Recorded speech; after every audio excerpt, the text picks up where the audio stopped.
Hey, this is Cody. This is Doug. And this is the White Larry Bird, a.k.a. Kyle. And we're the Diecut Dudes.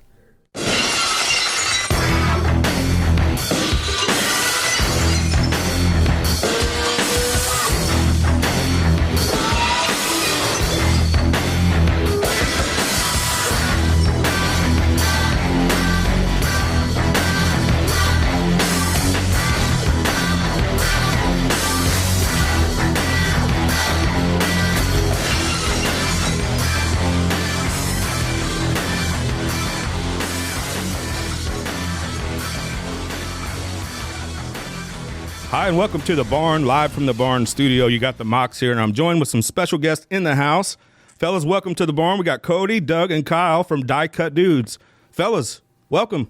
Hey, what's going on, man? What's good to be here. going on? We are live. You're live. No, live? we're not live this time yet. We're used to being live on our page. Yeah. And that's where everybody that's listening to this and enjoys this conversation can find you guys, right? You're on the Facebook. You do a lot of Facebook lives. Diecut Dudes with the what's that called? Underscore. So I will say this is bad branding. For our Facebook page, there's no underscore. It's just Diecut Dudes. Oh, okay. Yeah, Okay. Yeah, and that was Facebook's fault, not ours. So We talked about it before we came on air. What drew me to you guys is the logo. It's the Dream Team logo. So this is the Dream. We got the Dream Team in the house tonight. you got the dream team, right. and that is the birth child of Kyle over there, man. Yeah. The big time 90s kid. Yeah. Born in the 80s, grew up in the 90s. Huge Michael Jordan, Chicago Bulls Dream Team fan. And, you know, when we started talking about this, I'm like, our logo has got to be based on the 92 Dream Team. That is the team, the elite team, the best team ever. Best team ever. I agree here. Man. Absolutely. Yeah, it is. Okay. There's supposed to be some claps there, but yeah, no, I totally agree. And I heard it. and I do love that logo. You guys have been doing this a while, 3-4 years, right? Yeah, this will be our fourth year. Coming up on 4 years next month. Yeah. And what do you enjoy about it? Because it's a lot of work, right? It's a lot of work. The brotherhood. Yeah, the time hanging out together for sure. Yeah. Coming up with new ideas, new games, stuff to entertain ourselves. Really, That's really how the page started. That was just wanting to hang out together, gave us an excuse to, and to entertain ourselves. we started right before COVID and then right into COVID, and so that's kind of what it became about. Like, what can we do since we're so bored? And you guys do it weekly? Yeah, we do it every Tuesday night. Typically, every Tuesday night at 6 p.m. Yep. We're all adults and have jobs and responsibilities. Sure. So sometimes we get hosed on that, but we try to be diligent about every Tuesday night. Sure. And we were talking off air, we just recently kind of came across you guys, and I think maybe you guys recently came across us, and we're like, they look like us. And they talk about stuff that we like, because I love the 90s. I'm a nostalgia guy. That's why I thought you guys would enjoy the barn, because there's so many It's awesome. old wrestling things in here and old sports things. And I was like, well, these guys look like us and seem to be having fun. So we wanted to bring you on and talk with you a little bit. So we do appreciate you being here. We appreciate you guys having us, man. Yeah. I I do have a little nitpick to pick. Okay. Walking around here, no Hulk Hogan. Oh, yeah. No Hulk Hogan. I was Ultimate Warrior when I was young. Oh, yeah. Oh, man. Loved Ultimate Warrior. Roddy Piper over here. So Yeah. you don't need It's any been Hogan fun, in guys. here. Peace out. I guess you're walking home, Kyle. Yeah, you gonna bark all day, little doggy. You gonna bite. Hulk Hogan, greatest wrestler of all time. Best entertainer of all time. Ric Flair, the greatest wrestler of all time. I would say under Hulk Hogan, the entertainment. Gotta go Shawn Michaels. Really? For greatest wrestler? I would Really? say so. I would say Shawn Michaels. See, if we're going greatest wrestler, I'm going Bret Hart. That was a good one, too. It's endless. It's endless. Well, it is. I mean, you You throw can ask me in tomorrow, and it can be a different guy. Yeah. You throw in The Rock. You throw in Stone Cold. yeah. You throw in all the newer Maybe. guys that are making their name or have made their name. I mean, come on. The Rock made his appearance again back on wrestling. Like, that place went absolutely nuts. Maybe that's the better question, is the best era of wrestling. Attitude. Yeah. Definitely. Attitude, Really. 90s, Attitude. 97, 98, 99.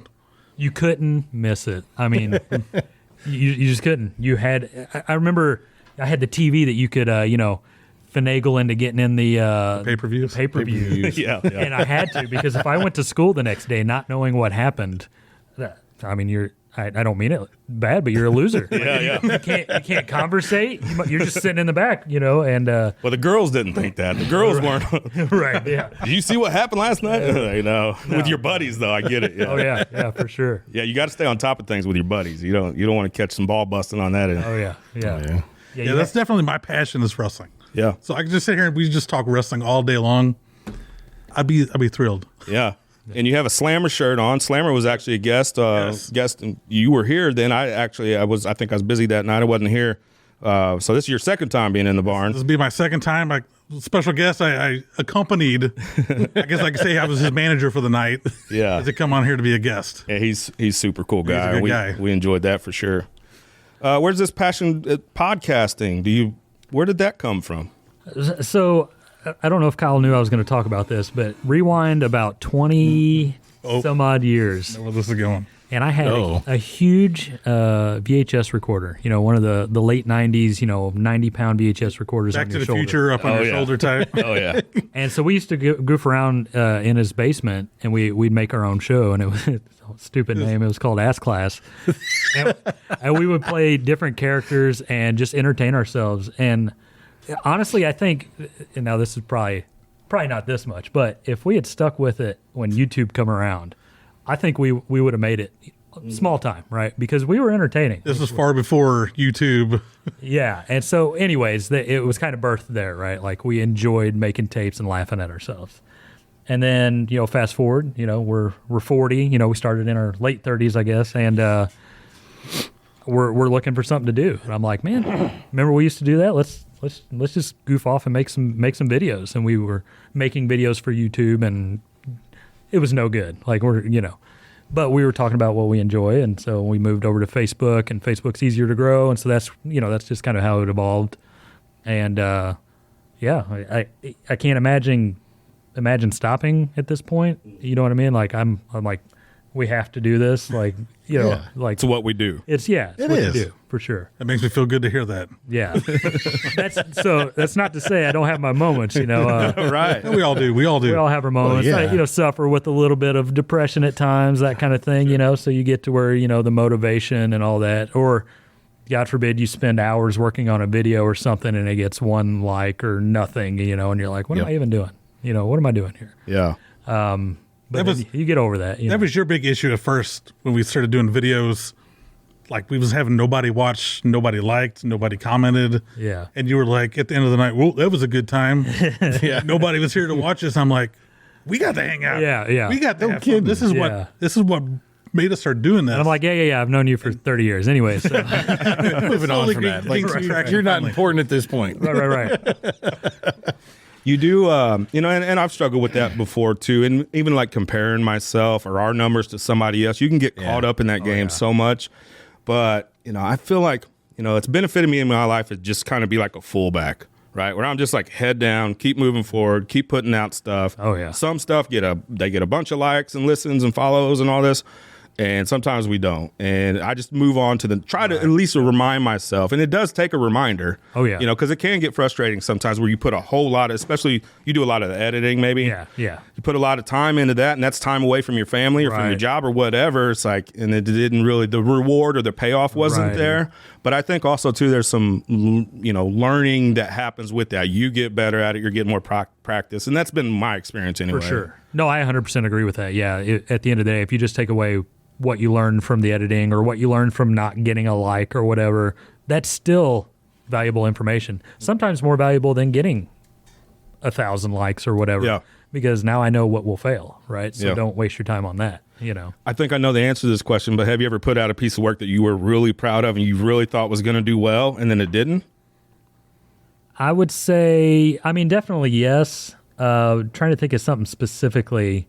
Some of our older YouTube videos for sure. Some of the stuff where we were just goofing around, but I thought, man, this is gold. Like we're dying laughing. Well, stuff that's funny to you doesn't mean it's gonna be funny to somebody else. All right. Yeah. And there's definitely been those moments where it's like, man, this is gonna be great. This is it. This is gonna get us there, and nothing. Crickets. Crickets. One of the things that's, for me, one of the most rewarding things about what we do is when you do have that person that tunes in for the second time. and then the 10th time, right? Where Yeah. they're really following what you do. Yeah. That feels so good. And to me, and tell me if it's the same way for you guys, that's one of the most rewarding things. about what we do. 100%. Oh yeah. Yeah, I mean, Doug was honestly, even though I work with him, he was one of them. He was there religiously every week, you know. And we've got Tony from California. We got people from both sides of the coast that Yeah. watch us Yeah, every week. every week, unless something happens, they're not there. Yeah. You know, Yeah, and it is one of the greatest things, you know. You're like, and when you step back and think about it, you're like, oh, this dude's in California, this dude's in Connecticut, Yeah. you know, and they don't want to miss it. So Yeah, I mean, we went on vacation, me and the wife, and the very first episode that I ever tuned into these guys, we went to Branson, and we were on vacation that night.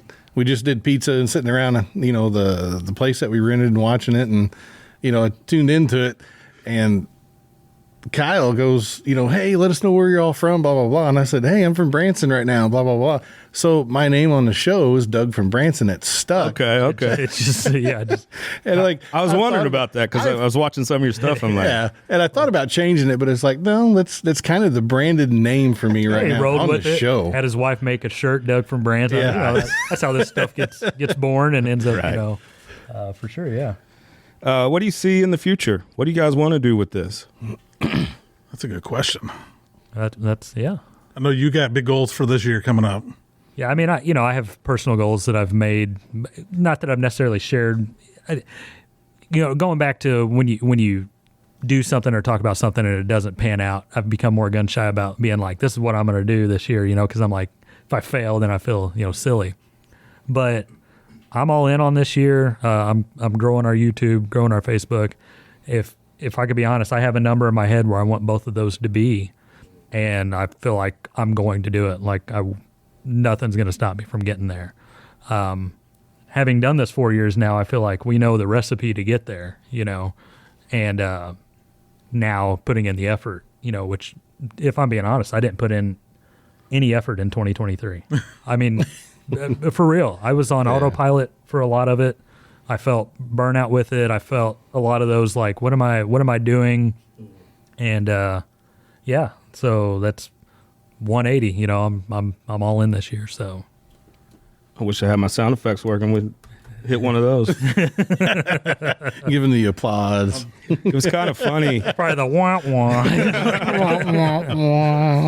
It was kind of funny. I clicked on you guys when I saw the logo. It drew me in, you know, the Dream Team. And just saw your video, and, you know, I was like, where are these guys from? Well, then I saw a Will Compton jersey behind you guys. I'm like, well, they're either big Barstool fans or they're local to this area. I'm like, where are you guys from? You know, because we have a network here. We have 10 different podcasts. Most of them are local. And so I feel like we're pretty in tune with what's going on. And I just don't know how we missed you guys, but I'm glad you guys are here now, and I'm glad we're doing this. Oh, Most definitely. Yeah. I'm thrilled. Like, I didn't know you guys until I came over with Slammer at the time. So I kind of felt out of the loop. You know, you feel like you know everybody local. Yeah. Anything on the scene you kind of at least heard of. And I come over here, and then I took some pictures and videos, showed Cody the next time I went over that next Tuesday for the show. I'm like, these guys are doing exactly what we want, but 10 times better. And I don't know about that, but I'm like, this is what we envisioned, right. but we're just not there. Yeah. And we talked off air again that, you know, we mentioned Barstool and Will Compton. What they're doing, busting with the boys, is awesome. Oh, yeah. We're just trying to be, you know, because people will say, well, you want to be the next Joe Rogan. Like, no, I mean, I want his money. Yeah. Like, yeah, that'd be nice. The money, the fame, the connections. Yeah. Heck yeah.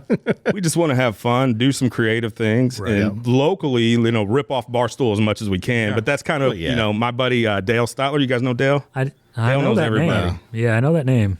He calls it the barn stool. The barn stool. Which is hilarious, right? But that was sort of the vision early on, is like, you know, love what those guys do and everything about Barstool. So that's sort of where the idea came from. And then, you know, supporting some of the local businesses is really important to us. You mentioned mental health. Mental health is really important to us. And one of our main sponsors is BetterHelp, betterhelp.com/the barn, by the way. Little plug. So, yeah, just, you know, having something to do. And guys like us at 40 years old, finding something creative to keep the energy going, because it can be easy just to kind of sit in the recliner and watch the game and not do much. Oh, yeah. Yeah. Oh, yeah, most definitely. You know, most of us are in our careers for a long time now. You know, you're on autopilot, and yeah, it is easy just to kick back and be bored. I will say that the cool thing about what we've done with our show is it being nostalgia and 90s and 80s, and we're grown-ups now, we can afford things. So we started doing this show. It's like, wait, I'm going to go out and buy these Penny Hardaway rookies that I used to have, and I'm going to buy these toys that I always wanted to collect. And this show sparked that for us. We started just like, oh yeah, we can collect what we want now. Like it's okay to be 40 in your 40s and collect, stuff from when you were a kid. Right. It's that nostalgia. Everybody loves nostalgia. Oh yeah. And then when you get that certain age when you can afford to go back and buy your stuff from a kid, Yeah. it hits you deep. You're like, oh, I love that. Oh yeah. I love that. Yeah. Oh yeah. I mean, just our last Christmas episode that we had, went and bought all those Ninja Turtle figures. Like, Yeah. growing up with the Ninja Turtles, it's awesome. Loved them. I absolutely loved them. They redid the old arcade game and made it so much more better graphic wise, and it kind of a little easier though too. Sit down and play that, me and you did, and just living those nostalgicness of life, getting to buy those things that we couldn't get when we were younger that we absolutely loved and wanted to have so bad, makes it that much better now. And sharing it with your kids and stuff. Like, my daughter's, what'd you get this time, Dad? I'm like, I'm be showing this off on the show, and she's always excited, so. Yeah, and my daughters are heavily involved with what we do here, and that's been a lot of fun of it too, sharing that with them. And I think it's important for them to see Dad be passionate about something, creative, having people in and making friendships and doing some business things. I think it's important for our kids to see that. Oh yeah, most definitely. So speaking of that, I seen your eggnog video the other day. Yeah. I was very disappointed she didn't like eggnog. No, so she does. She's such a sweet girl because she'll say she likes it. She's like, yeah, that was good. And she's like throwing up over here. That's awesome. But I like Kyle and his pickle. Maybe that's a bit of nostalgia too. I can drink about one glass of eggnog a year. I could chug one of them whole. Really? I'm in the same boat. I love eggnog during this year. I wish they would make it more throughout the year just to have it. But No, you get Christmas. That's it. and that's the bummer part about it because eggnog is so good. That's all you need. But I think that's why it becomes it's sort of like the McRib. Are you guys McRib guys? Yeah, of course. Who isn't? Yeah, for sure. It's like that one. It's like the exclusivity of you only get it at that time. When those came back out this year. Yes, we had to eat some on our show. We had to get that nostalgia. I don't think we've had McRibs. I know I haven't had one like 10 plus years. I get them every year. And we all. It had been a few years for me. I'm just kind of like the double cheeseburger, McChicken kind of guy. Yeah, the 72 nuggets. So I know you to be a wrestling guy. What about you guys? What are your true passions? When we're talking about nostalgia, what are some of the things that you're truly passionate about? For me, it's two things. It's 90s basketball and 80s and 90s toys. Okay. Ninja Turtles, Transformers, Voltron, those kind of things. Yeah. I guess when I try to gauge that question, because I've had it before, I think about, okay, when I see it, what makes me the most excited? When I see any of those things, there it is. Especially 90s basketball, man, all day long. Yeah. Because it hit a time in my life. Growing up, we were pretty poor, didn't have a lot of family stuff going on, but 90s basketball and my buddy Kyle, those were like the two best things of the 90s for me, just being real. So those are things that, that just make me happy. And that's how we became best friends in middle school because of basketball cards. Yeah. He's trading me Jordans. I'm trading him his Penny Hardaways. And that's kind of where that connection started. I didn't know better at the time. Right. No kidding. I know you guys have had this feeling too, but I kick myself for things that I traded away, gave away, sold, and the value that they would have now. And not only even that, like there's like a Simpsons collection up there over the door. I had so many of those little Simpsons figures. The Burger King, I think, were given away. Yeah. Like hundreds of them. Yeah. I would love to have them in here now because it's part of my childhood and what I loved growing up. But baseball cards, basketball cards, I had a ton of Jordans and Ewings and Shaqs. And The good thing, like you just mentioned, like the Happy Meal toys. Yeah. Everybody had those as a kid. Yeah, we did. You see those certain ones, you're like, my God, I remember having that. Yeah. It triggers your memory. And again, it goes back to that nostalgia feel. You just, You get that good warm feeling inside. Yeah. Yeah, you do. And you can see the iron cheek here, those old rubber ones. Oh, yes. The ones that you're not supposed to play with now because they're toxic. Oh, is that right? No, I didn't know that. That's a false. It's a false. Yeah, he just recently got into the rub, like that style. You know more about him than I do, but Oh yeah. Oh, the figurines. Yeah, since nostalgia is kind of the cool thing now. Yeah. The wrestling companies, WWE and AEW, are re-releasing action figures just like those from the 80s. Oh, really? Yeah. Yeah. Well, I know some of those are pretty worth a lot. Yeah. Like, is it the Roddy Piper one that's... No, there's like certain Hogans, certain Andres. And it's a lot of it's about the condition too, right? Yeah. I mean, out of the 90% of them are probably out of the box, but they're still worth hundreds. oh wow. And when they're in the box, they're insane. Like the last few series was only available in Canada. Holy cow. That tells you how rare those would even be No kidding. coming south. So can we talk about that? Because I am an out of the box guy, and I know it loses its value. Oh, man. Is there? Are there others like me? Because I see a lot of people that keep them in the box, and I understand the value of it. I like it out. So Is this I don't a want to thing? dominate, but like he and I think are opposite on this. Yeah. So he will just open up a toy, and I'm like, "What are you doing? Why would you do that?" Well, I'll buy two of them. Okay. One to open, one to keep in the keep. box. I'm like, you could keep them both in the box, though. Yeah, no kidding. Yeah. Then you're doubled the money. I would rather like take a stupid Funko Pop, right? I would rather buy the Funko Pop and go buy a stupid $10 hard plastic case, put it in the hard plastic case, and display it that way, than take it out of there and display it as itself. It's going to look better by itself, but to me, it looks better in that box with the nice case. And I disagree. It's all preference. It's all preference. That's Right. part of collecting. But that's what Right. I was wondering if I'm the weird one, or if No. there's if this is like a thing. Well, growing up, collection our whole world. childhood, they told us, Oh, yeah. keep it in the box. Keep it in the box. Yep. It'll be worth thousands when you get older. But now, as adults, it's almost a whole new phenomenon of people opening up action figures, Yeah, and yeah. displaying them, posing them. There's action figure photography pages. Yeah. It's a whole Crazy. thing on its own. Other than it's almost overtaken keeping them in the box. Actually, Now, I will say that's the other thing for me, though. Like, now knowing how few items really end up being worth a ton, right? Like, you nowadays, you go on the internet, you know pretty quickly that it's going to be worth something or not. If it's not worth anything, okay, I kind of get it more now opening the box.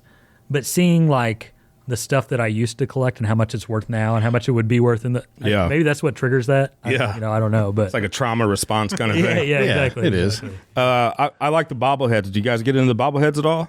We had kind of a funny run on our show where he would pick up the silliest bobbleheads to give me, and I'm a big. I like to go to the junk stores. Yeah. Goodwills, thrift stores. Yeah, sure. There's so many oddball bobbleheads out there. yeah. Every time I would run across one, it was almost kind of a running joke for us for a while. I'd keep it until our Tuesday live show, and I'd present it to him on the show. And you got some bizarre ones. yeah, he's got me a weird wolf head one, an old lady.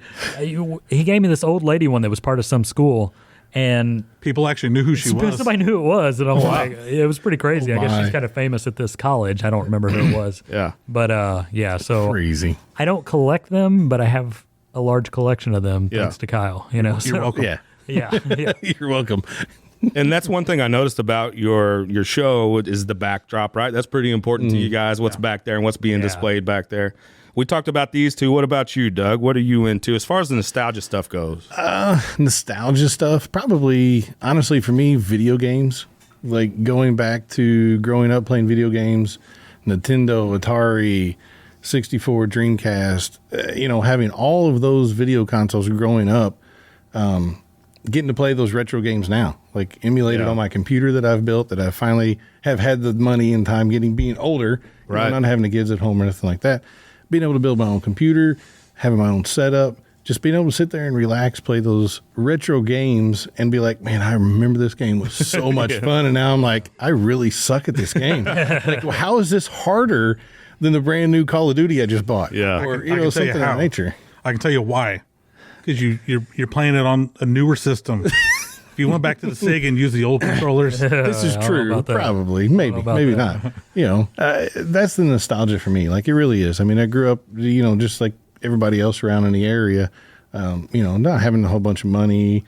We grew up in the bowling alley, bowling all the time. So bowling's one of my passions. I follow a lot of PBA, WPBA, any of those, tournaments. I try to watch as much as I can on YouTube, especially a lot of ball reviews, because I've gotten really in the last few years into the whole technology around bowling balls and the cover stocks, the cores and the motions, the drilling and all that stuff.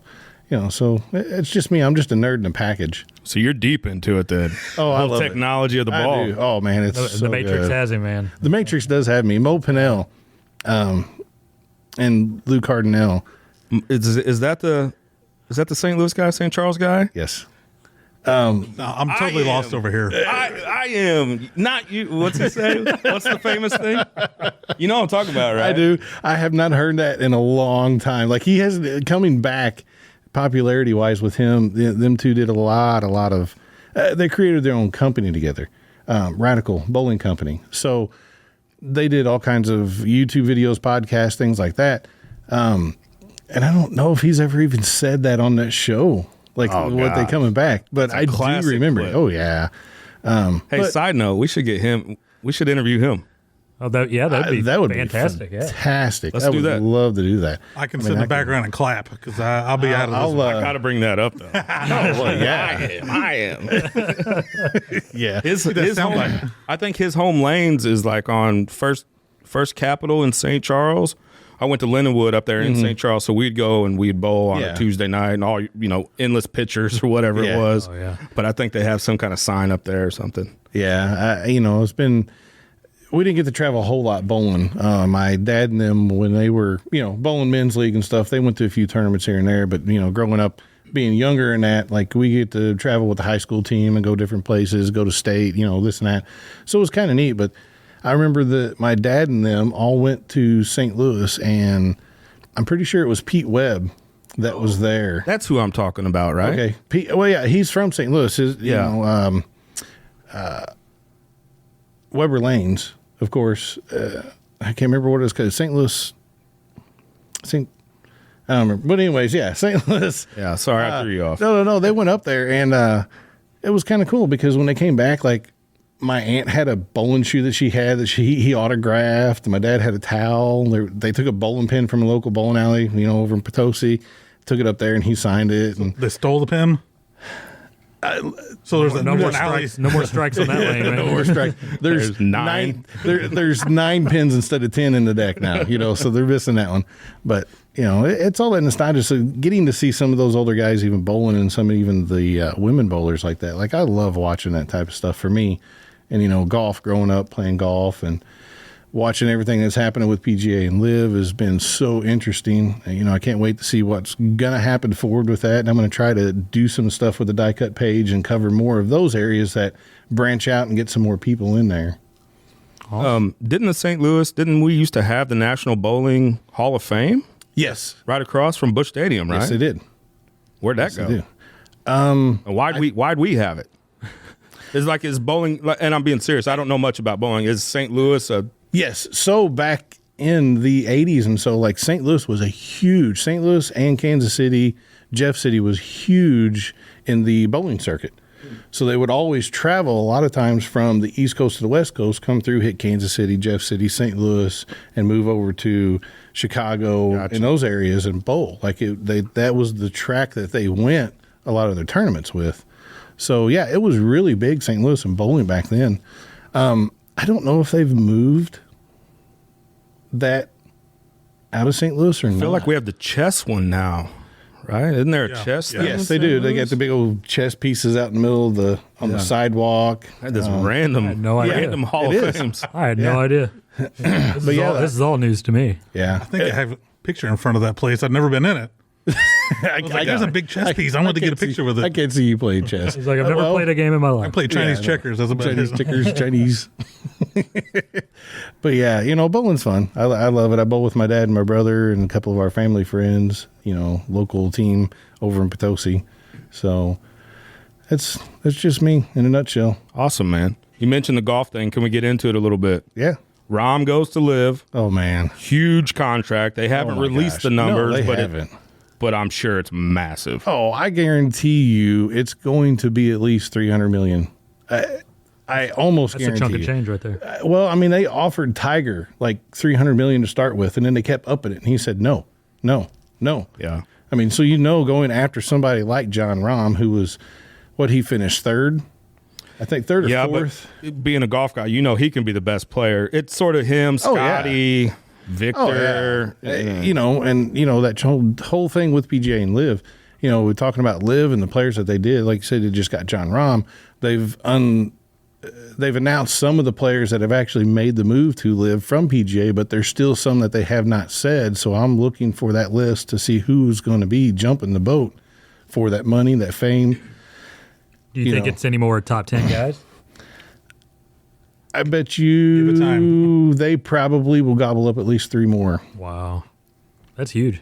It is huge. And there's a whole ethical question there that maybe we'll save for another day. But just on the product itself, I mentioned to you off air, I've been to a Live event. Did you say you've been to one? No, I want to go to one. Yeah. But man, anybody that I've ever talked to, even talking to you and, people that's just been there, cover it and get on social media and talk about it, like, it's just a huge party. It's so much more laid back. The atmosphere is just so much more booming, which generates the younger crowds, and that's one of the big pushes with golf is they're trying to get the younger generations involved in playing golf, bowling, the same type of stuff. Talking about Live, they're playing all over the world. PGA sticks mainly to the U.S. They go overseas a couple times, but Live plays everywhere. Yeah. Dude, it was fun. I can Like I said, only the imagine whole that. ethical thing, we'll put that aside for another most time. definitely. Just on the product alone, it was. And I've been to several. I've been to a couple majors. I've been to several golf tournaments. I got my flags up there. Yeah, I was admiring those when I walked in. I was like, oh man.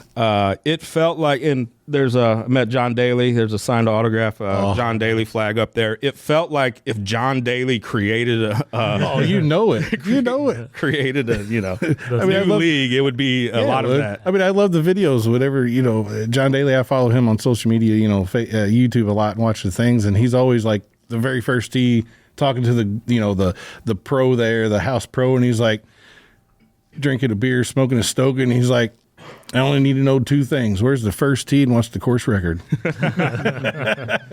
I love it because, he's one of those guys that can back up every bit of it. Yeah. Yeah, Tiger famously said he's probably one of the best golfers or the most untapped talent ever. Yes. Just natural talent ever. Oh, because he doesn't put in the work, obviously, Oh, no, he never practiced. He never he would show up 5 minutes before his tee time, still drunk from the night before. 5 minutes before tee time. Not even hit a ball and just walk up there, put a tee down, put a ball on it, and hit it 300 yards down the middle. One of the coolest guys in sports ever. Oh, my gosh. I would love to be able to sit down and talk with that man.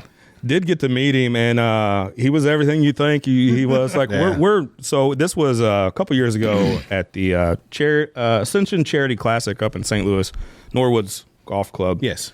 And on the north side. And me and my buddy want to meet John Daly. Like, that's pretty much why we're there. And we're waiting. We know his tee time, because they list them. Yeah. His tee time's at 10 o'clock or whatever. And it's 9:50. And we're like, well, he's got to at least warm up at the driving range. Nope. So we're at the putting green. He's not there. Go to the driving range. Not there. Nope. 9:58. Did you guys check the bar? He flies in. Yeah. Yep. He flies in on a golf cart, about runs some people over. Smoking. He had McDonald's and a Dr. Pepper. Like, everything that you think John Daly is, Nice. that motherfucker is. He's really living He's it. living up Oh, to man. it. I mean, they made fun of him because one of the tournaments that he hosted, he had a bill from Taco Bell. It was like $17,000. Is that a rolling bill? I don't know, but it legitimately was his bill. He held it up in his hand. my God. It was like $17,000 or $16,000 from Taco Bell. I'm like, how in the world? Have you not seen their menu lately? Well, This is true. Everything is going up, but it's like, that was oh 3 my burritos gosh. and a Frosty or whatever. That chalupa on the back end. Should be some churros. This is the barn. Join here with the Diecut Dudes, literally the dudes. What's up, fellas? Thanks for being here today.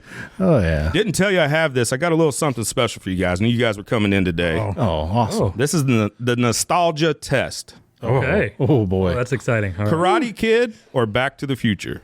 Back to the Future all day long. I'm gonna go Karate Kid. Oh, I got to go with Marty McFly. Yeah, Marty there we go. McFly. Not even, no doubt. This one pains me. Can I go? Kind. Absolutely, yeah. This one pains me because I love Karate Kid so much. Yes. But Back to the Future, I think as a whole was just much better. Yeah. Absolutely. Right. Absolutely. And I've tried the Cobra Kai thing. I didn't get back into it, with the Yeah. Netflix thing. To me, it's like, Back to the Future 1 and 2. Yeah. Oh, yeah. So I gotta go Back to the Future on that, but I love, especially the first Karate Kid. Yeah. Oh, I absolutely huge fan of Karate Kid, but like you said, as a whole, Back to the Future all day long. Man. Okay. Alf or Golden Girls? Oh my. I'm going with Alpha in this. Alf's so cool. I got something to admit. I've never seen a Golden Girls episode. Oh, Oh really? my gosh. I think my mom used How to watch could it as a you kid. be truly a 90s kid and not watch When I was a kid, it was on TV. episode? My mom watched it. I had no interest in watching these old broads on TV. They're funny, though. man. I know they are. Hilarious. As a kid, couldn't stand it, and at about 21, I was on a Golden Girls kick, man. So funny. I watched the whole series, man. I loved it. Oh my, that's so funny. Alf, for me personally, like Alf was just great entertainment growing up. Golden Girls definitely would be right there with it, just because I watched it all the time with my grandma. Like she loved the Golden Girls, and I would walk over there and she'd be watching them all the time. Yeah. So, go ahead. Sorry, I was going to say definitely Alf. One of the greatest tragedies of my childhood is I got sick and threw up all over my Alf doll, and my mom had to throw it away. The plushie, right? Yes. We all had one of those. Yes, Yeah. and broke my heart, man. It was traumatizing. Okay, so if you're not Golden Girls, what about Alf or Roseanne? I know that answer. Cody knows this one. I am a Roseanne fanatic. Oh His all-time favorite show. It's a great show. I can. It is. I can sit there and watch marathon after marathon, episode after episode. I can almost quote every episode of Roseanne. That is not a lie. Yeah, That's yeah, awesome. true. You and my sister would get along, I think. Love Roseanne. Is her name Roseanne? No. Yeah, Roseanne. Oh yeah, definitely Roseanne. Everybody loves Aunt Jackie. Oh, Aunt Jackie was the greatest. I think with, Alf was kind of special to me too. I think I had one of those plushies that you're talking about, but that's when I was maybe younger. Like Roseanne, when you got sort of could appreciate it a little bit more with the writing and the storytelling and stuff. Okay, I think I might know the answer in this one. 90s Chicago Bulls. Oh. Is there even other? Should I even say the other one? I mean, There's only one rival to the 90s Bulls. Yeah. Well, I went baseball. 90s Atlanta Braves. Oh my. I got Dave Justice. for me, it's Bulls all day long because I'm also a Cardinals fan. So, Yeah. I mean, the Braves were amazing, but Bulls all day long. You put the Bulls against the only team that is coming close for me to vote against them is the Dream Team. That's what I was going to say. That's Oh, the yeah. only Oh, other yeah. team. Who would you pick between those two teams? Dream Team. Yeah. Yeah. Yeah, most definitely. Too much talent there. My God. Oh my. Even with the declining Magic and Bird as their last season, Oh yeah. the team just Still would have dominated anything out there. Oh, Period. yeah. magical. Yeah. Bulls across the board. Oh yeah. 100%. Most definitely. Me too, man. 90s Bulls. Hardly anything better. Oh yeah. We talked about this one a little bit, but Ultimate Warrior or Roddy Piper? Ooh, so I'll let you boys go first. Oh man. I mean, I quoted it early, but are you Yeah, going to you bark all did. day or are you going to bite? gonna Roddy Piper all day long, man. I'm gonna have to agree with Roddy Piper. I mean, I loved Ultimate Warrior. I did, but Roddy to me was just that better at Oh, on the mic. the presence, the the mic, the stories that he would tell with it. Just when you think you got all the answers, I change the questions, baby. Yeah. I'm thinking I'm going to have to go Piper. Yeah. If you asked me when I was a kid, I would have said Warrior. 100%. I would have said Piper when I was a kid. I would have said, no way. Well, the most exciting, 1 minute ever, Electrifying, is definitely a Warrior. But Yeah. Well, speaking of Warrior, like I've always heard the story of it. Like he was so gassed by the time he got into the ring because he used all of his energy just to run out there to the ring. Like, well, no wonder we had to talk for 5 minutes so he could catch his breath and get his stamina back. Most of his matches were less than 5 minutes. This is true. He would run from the entranceway to the ring, Sprint. around the ring twice, sometimes 3 times, jump in the ring, bounce off the rope side to side 10 times. Yeah. And then he'd go in there for do 3 a minutes. little shoulder press drop and call it a day. Yeah. Wasn't the thing about him that they said he wasn't technically a good wrestler? Like, Not at all. didn't guys not like to wrestle with him because he couldn't play the game? He was all pretty muscles. He was there because of his look. Yeah. He had a great gimmick with his bright colors and face paint and tassels. That's why the kids loved them back then. Well, yeah. But now as an adults and we kind of go back and look and you watch anything and you're like, this guy stunk. He was garbage. It's not on my list, but it makes me think: The Rock or Stone Cold? Oh, hell yeah. I've gone Stone Cold all the way with that one. I've been a lifetime, long time Rocky Maivia, The Rock, Dwayne Johnson, whatever you want to call him, the people's champion. That was my man. That was my guy growing up. As a kid, it was Hulk Hogan. But then as I got a teenager and 90s hit and Rocky showed up, I was all in with The Rock. People hated The Rock. I love The Rock. Even before he got popular. I can remember when I was a kid, we used to go to the hotel before the wrestling shows and get autographs. Oh, awesome! I get pictures with the guys. And Cody made a trip with me one time. Several times. And I can remember one certain time when we met The Rock, he was signing my autograph and some kid ran up. It was when he was still a bad guy. Everybody hated him. This kid goes, "You suck, Rocky, you suck." And I look down and go, "Rocky don't suck, you suck." And Rock Ultimate laughed. comeback, especially in the 90s. Right. Rock laughed and grinned. And Cody reminds me of that story every so often. Okay, we ready to move on? Let's go. Yeah. Okay. The Simpsons or South Park? Oh, Simpsons. wow. As much as I loved South Park growing up, watching with my brother, Simpsons all the day long. Like me and the wife sit down at dinner and we'll try to find something to watch, and she'll be like, just put Simpsons on. We'll rewatch the whole seasons. Like we've went through them twice, I think, already. Oh, nice. To be truthful, I've never been a huge fan of either one. Not to say I don't like them, but it was never something like I'm putting one of these on. So probably South Park because of the age I was when it hit. It was more impactful. So probably South Park. I like them almost both equal up to a certain part. Okay. I like The Simpsons up to about season 8. Yeah. And after that, I kind of wander off. I'm not such a fan. Yeah. About the same with South Park. You get to about the 8, 9, 10 season, it gets too much for me. Yeah. I like the old school versions of them. The golden moment on The Simpsons for me, not to take up too much time here, but Homer and Mr. Burns, I think, are trapped in a cabin or something like that together. And essentially, Mr. Burns gives him some sort of advice that's amazing, like, could be life-changing. Maybe it's money or something. And Homer's like, well, let's reciprocate. Let's say the remote's on the other end of the table over there. And he just starts like bouncing or hopping or kicking the floor or something to get the remote to bounce all the way over to where he's at. I'm like, this moment encapsulates everything for me. Classic Homer. Yeah. I'm a big Simpsons guy. I have some Simpsons stuff up in here, and I just think Homer's one of the greatest characters maybe ever.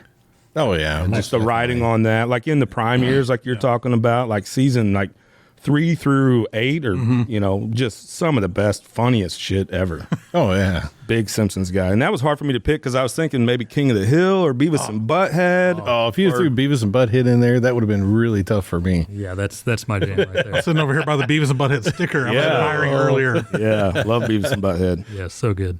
Martin or Fresh Prince?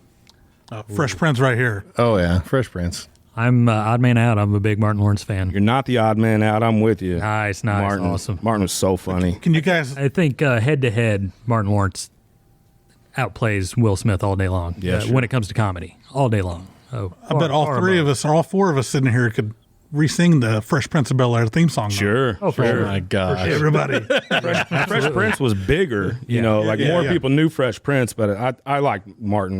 Did the writing on Martin, and Martin just himself being so funny. Absolutely. Oh, yeah. Shanae? Sinead. Yeah, Oh, my Shanae, gosh. Yeah. Okay, Rocky or Rambo?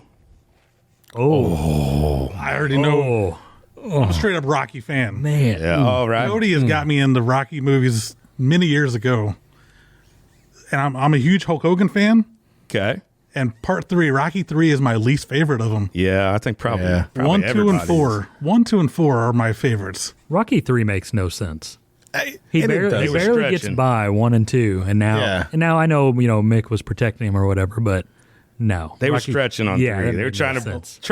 bring in some other people. bring in Mr. Mr. T. T. Well, yeah, they Hogan. were. Well, they were running out of things to do and ideas with it. Because, I mean, how far can you take him boxing certain people, especially during that time, you just run out of people so fast with it until you can bring in Mr. T or somebody like that that agrees to do it. My whole nitpick with part 3 is he's lost that heart and passion of the film. Right. You get to 3, he's rich, he's famous. That's how he gets the eye of the tiger robot back on the road. He's got a robot made, for God's sake. He has to get the eye of the tiger, I mean, man. But 1 and 2, he's the underdog. I think that's what makes 4 so special because he goes back to the old back to the training. old. When he's the training scene, like I could, enjoy myself to the training montage. Montage, man. The He's montage. splitting wood and Yeah, throwing he is. logs on his back, and in the snow and stuff. 4 is actually my favorite. Okay. 4 and then 1 and then 2 probably. Yeah. And then I liked Davidson. What's it, Tommy the Gun? Tommy the Gun, yeah. And I enjoyed some of the Creeds as well. What did you guys think? Yes. I love the Creed movies, and I 4 it's 1 and 4 for me, and then but see when I'm comparing the two, I'm comparing the first Rocky 1 versus Rambo 1, and even though Rocky 1's the better script, the better the more acclaimed.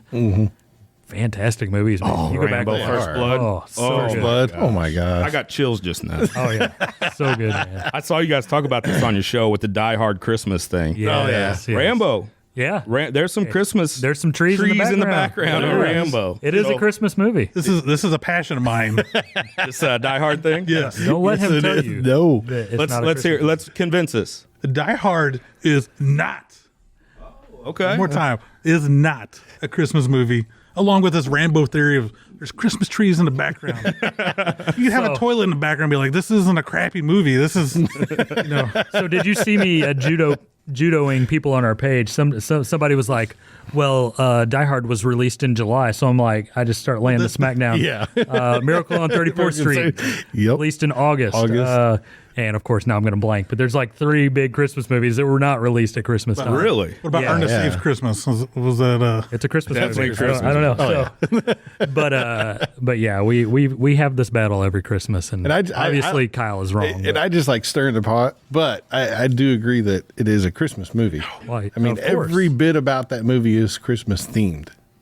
Christmas party. Yeah, I mean, So people like to show the video of Bruce Willis saying it's not a Christmas movie, I mean, that should be your bread and butter right there. but here counter The argument: man himself. the director whose vision it is for the movie has come out and said it is a Christmas movie, and it was shot purposely in the style of a Christmas movie. yes. I rest my case. And Like I the will guy's add, Christmas movie. I will add is. that Disney listed it as a Christmas movie. What? Really? And Disney Wow. owns everything. So. Disney's got a lot of his own issues right now, so I don't even want to argue with that point. Let's do a couple more here. Nintendo or Sega? Oh my! I'm going to go straight up NES. Yeah, Nintendo. I'm gonna have to say Sega. Whoa. I really am. Some of the best games I ever played was on Sega. I mean, it really was. When Sonic the Hedgehog came out, oh my gosh! My first system was a Sega. I mean, originally that's all I played. Donkey Kong, Top Gun on Top Sega. Gun. I mean, there were so Afterburner. many. And then talking about Sega, they added on the 32X, and then the Sega CD. Like they tried to revolutionize what gaming was going to be about, and it got to that point. Like RBI Baseball, King Griffey Jr. Baseball, That started out on NES. but it was the best that was on Sega. So I'm definitely Nintendo, but I do love Sega. Yeah, I mean, as much as I love Nintendo, Sega definitely. You got Paperboy.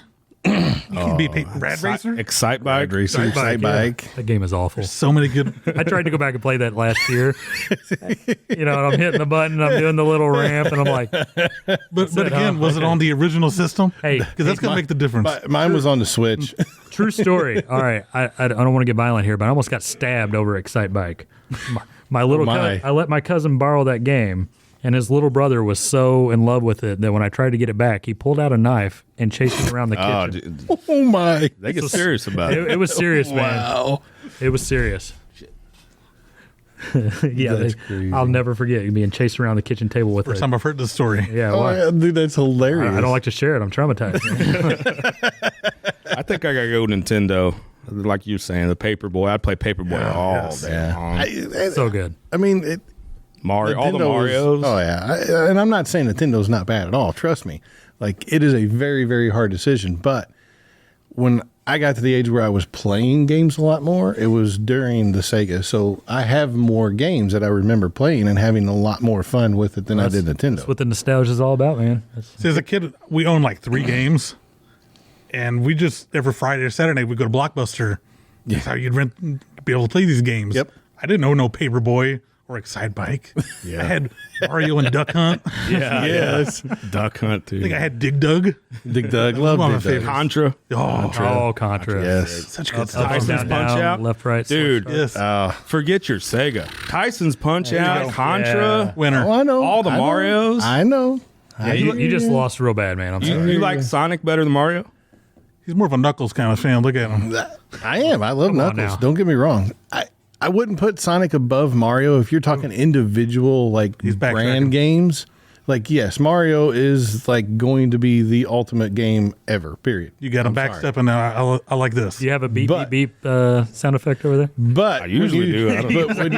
But when you talk about games, you've got your Mario, you've got your Contra, but Mario is specific to Nintendo.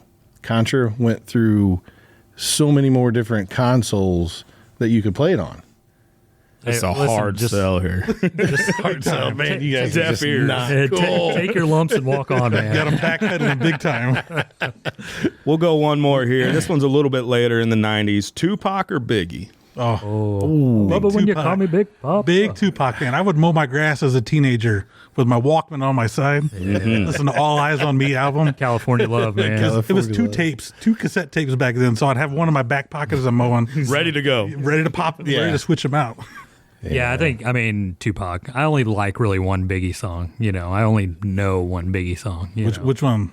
The Big Papa one. You know, How's it go? when you call me Big Papa. Yeah, I need that sound clip. Well, and it's the thing, like, got you. if you've watched the whole story behind them two and, you know, Tupac and them, like, Tupac definitely was the better shot. artist. Like, he definitely had the better shot. No, he got shot. Oh, sorry. Yeah. No, but Tupac definitely was, to me, the better artist than what Biggie was. He kind of was a one-hit wonder where Tupac was revolutionizing what hip-hop and rap was. Yeah, the sort of the argument is better lyricist and better conceptual. You know, was a deeper thinker maybe than with Big Papa. It was about money and girls and, and having a good time. But they say lyrically, or I guess flow, Biggie had a better flow and rhythm to his rapping. I'm gonna go Tupac just because maybe his influence, you know, and kind of rap at the time was all about guns and hoes, and it seemed like Tupac was, and he did a little of that too. Don't get me wrong, but it was a little bit deeper thinking. It was. Brenda's Got a Baby and things like that. You know, the people weren't talking about that stuff then. Yeah. No, they weren't. And he's in movies. He was in Well, this movies. is true. He's in Good. movies. Poetic Justice. Poetic Justice. Yeah. Above the Rim. Above the rim. Above the I used to rim. love Above the Rim just because of basketball. Just Poetic bad. Justice, man. He always kept that razor blade in his mouth, man. I always thought that was, drove me nuts. Juice. Oh, Yeah. forgot about that one. Yeah. Yeah. And we've had a lot of fun here with the Diecut Dudes. Give out all your information where people can find you, everything that they need to know. So you find us mainly on Facebook. We're live every Tuesday night, 6 p.m. Central. We're growing our YouTube, our TikTok, and we're even on Twitch, but we don't put much into Twitch. And Give it a like anyway. yeah, give it a like. And Diecut Dudes at all our socials, man. So something special for the listeners of this episode, if they follow the Diecut Dudes and the Barn Facebook page, we got some Funko Pops that we're going to be giving away. Follow the Diecut Dudes on Facebook, follow the Barn, listen to this episode. Hope you guys enjoyed it. Loved having you guys in the studio. Cody, Doug, and Kyle. Diecut Dudes on Facebook every Tuesday at what time? 6 p.m. Central. 6 p.m. Go check those guys out. Really had fun having you guys in here. Dude, It's been a blast. Man. Yeah, Thanks, we man. appreciate it. Thanks. That's awesome. Hey, this is Cody, This is Doug. And this is the White Larry Bird, a.k.a. Kyle. and we're the Diecut Dudes.